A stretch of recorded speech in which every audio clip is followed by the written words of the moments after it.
Let's prepare the Burmese red chili sauce or the Khao Suey paste.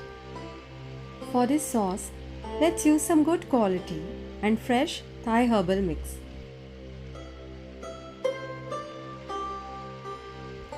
For the ingredients, I have taken a tablespoon of coriander seeds, some peppercorns,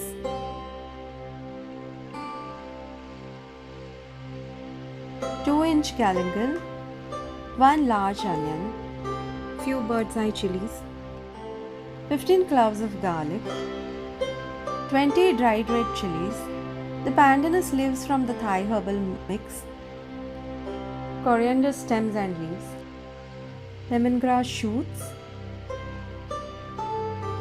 Thai basil from the Thai mix pack, and 3 to 4 leaves of kaffir lime. Also, I root from the Thai mix.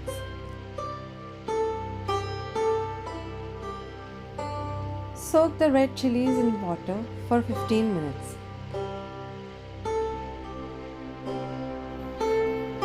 Grind a mixture of coriander seeds, the peppercorns, bird's eye chilies, lemongrass shoots,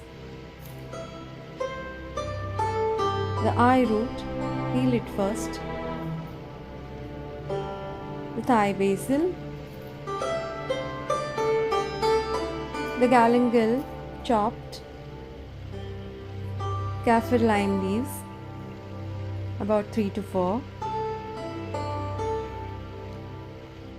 garlic,